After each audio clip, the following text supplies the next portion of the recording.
Okay, 13.5. 13.5, we're actually going to split up into a number of days because it's got a lot in it, and we want to be slow and careful, and we have enough time to do that. So, the part about 13.5 we're doing today is kind of the difference between independent and dependent events.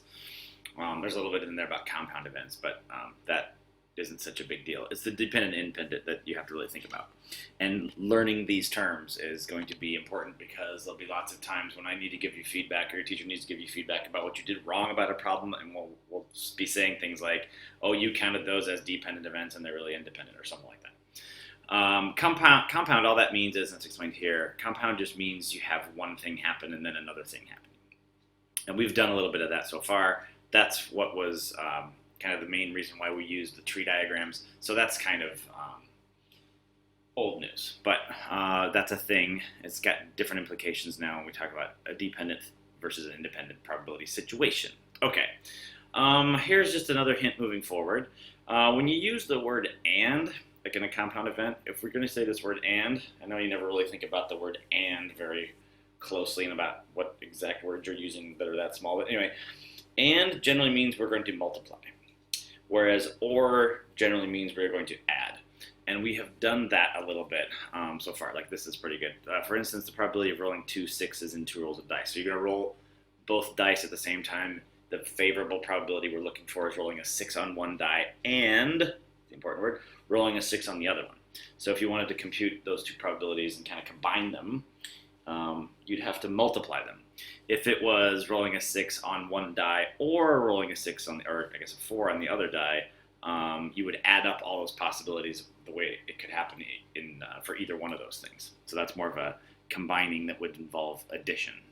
And those are important to think about because they're all over the place, and they're common words, and they're very tiny words, and they have a big difference in terms of how we apply them to the calculation. Okay.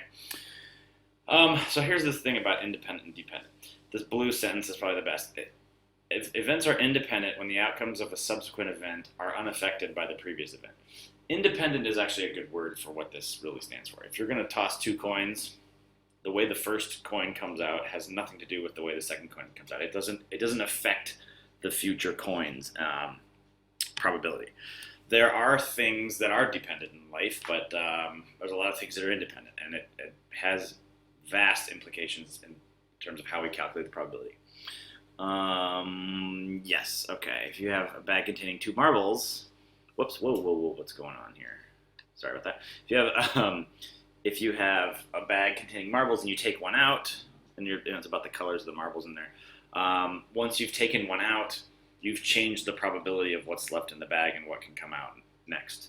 So, in a sense, those are dependent events. The first marble will affect what's left. Now you have a different new bag for the second marble. If they are independent, you can actually multiply them. And so there's the first implication in terms of calculation. If you know you have 2 independent events, we can say, what's the probability of both of them happening, A and B? This is where we get to say A and B are multiplied, and means multiply. So that's great, but that has this huge assumption here that you have to be sure, otherwise it doesn't work. You have to be sure that those events are independent. This is one of many a few probability formulas that will be on your theorem sheet. And that basically is saying, if you look at what that really means, that's just saying and means multiply. But there's this huge caveat on the whole thing, that they have to be independent for them to multiply. There's times in AP Stats anyway, I don't know if it's going to happen so much this year or not, where if you're not sure something is independent, but you can calculate all these probabilities separately, if you knew the probability of A and B, and you knew the probability of A, and you knew the probability of B, if it turns out that those things do multiply and equal this, then that's one way to prove things are independent. I don't know if we're going to do it that way or not, but that's also a thing. Events are dependent when the first event affects the probabilities of the second. That happens most of the time. That's going to come up for us is going to be when we draw without replacement. If you take cards from a deck of cards, once you take one card out and put it in your hand, or note what it is, there's only 50. If you don't replace it, there's only 51 cards left. It's kind of a new deck. It's only got 51, and then all the probabilities in there are now out of a different denominator that's smaller. That kind of thing happens a lot. Same thing here with the marbles. If you take marbles out of the bags and keep them and don't put them back, that's the big thing without replacement. If you don't put them back, then each time you draw one, you change what's left in the bag, and the probabilities start to change.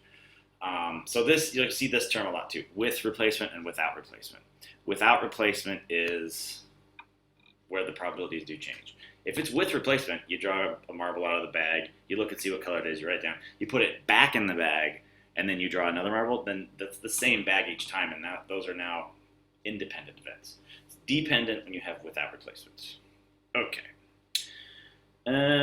Tree diagram is a very effective way for representing that. Let's say, I was going to do one on this page since I have room. Add across the branches. What does that mean? Okay, so say we have marbles in a bag. Let me make one up.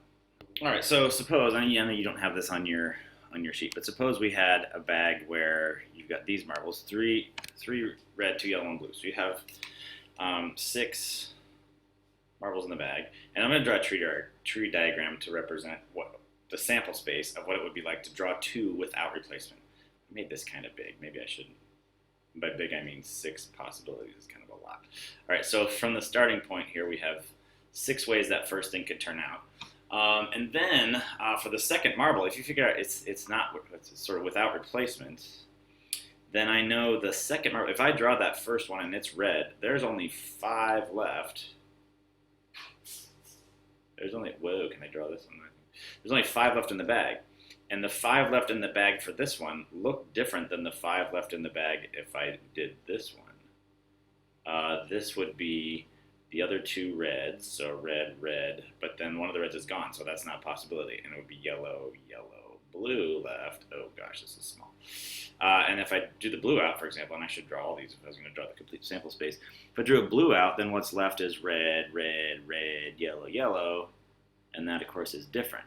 What's the probability? So if I had this whole thing drawn out, you'd notice each one of these would be slightly, well, they would not all be the same, I'll say it that way. How many possibilities are there? If you thought about all the branches on all the ends of all these things, there would be 30 possibilities, 30 outcomes. And what do they look like if I was going to list them all? Possibilities. Okay, I'm going to list them all. Would be like red, red, and then red, red. It's a different red, red. Red, yellow, red, the other yellow, red, blue, etc. All the way down to blue. All the way down, there'd be 30 possibilities down to this last blue, yellow. What I wanted to get to is this part, though. What's the probability of any one of those? Well, the probability that I would be along this branch is 1 out of 6. The probability that I'd be along this next branch is also 1 out of 6. All of these would be 1 out of 6. And if I had enough room, I'd draw them all on here. They're all 1 out of 6. Etc. The probability of any one of these branches happening at this time is 1 out of 5. And that's 1 out of 5 for every single one of these. These are also all 1 out of 5. It's too small. I can't write all these things down. But what do they mean here by multiply along the branches and add across the branches? Let's say I was trying to find out what's the probability of getting this exact possibility right here, which is this red and blue. I would, to follow the path from here to here, if I go along the branches, I would take, what's the probability, to find what's the probability of that exact thing, I would take 1/6 times 1/5. I need this to happen and this to happen. And so I multiply 1/6 times 1/5. And I know you're thinking, hey, wait a minute, you said I can only multiply if they're if they're independent. Well, technically speaking, if I think about this as a bag of 5 marbles, this bag of 5 marbles choice is independent from the first marbles choice after I know I've already taken this red one out. So yeah, these are actually independent. This dependence has already been factored in when I then went to the 5 choices here. So that's why that's still sort of legal. Add across the branches means what's the probability that I have, I don't know, I'd have to think about one where I'd want to have a favorable event that has some ors in it. By or, I mean we're going to use the word or when we add. So what's the probability that I picked a red one, let's say, in like at least one red one? I would have to consider, well, let's take out, can I take out that highlighting real quick? Yeah. So any red one would be, well, I have to choose that one and all the ones in the next group because they're all going to have this red one in it, so they all count. Actually, these count too, don't they? Because they have reds. There's a red here. I'm looking at all the ending branches where there's a red involved. I would count these. I wouldn't count these. There's no red involved here. Anyway, I would count some of the ones in this list, some of the 30, but not all of them. Any ones that have any reds in them at all. And then I would add all of those probabilities together because this is what we mean by across the branches. So across in a tree diagram kind of seems to mean down, and along kind of means, you know, left to right. If we're going, oh yeah, this and this, that's a fraction out of 30. But then when I'm talking about all of these and figuring out, well, it's this one or this one or this one or this one, I would add those probabilities to say, oh yeah, that's the probability of this or this or this or this, add. And those probabilities would all be 1 out of 30 in this case. I would just have to add up as many of them as I had highlighted. So maybe I've highlighted 12 of them or something. It would be 12 out of 30 for that. Without seeing the sample space, that's really hard to do. And I didn't have enough room, and that was just a fast, quick example. Yeah, this is going to happen a lot, so I'm going to flash this up here again. What a deck of cards has in it. Just get used to these terms of what a suit means, what a rank means. Does it have the word rank? No. If I was going to title what this, I guess each column, these are the different ranks of cards.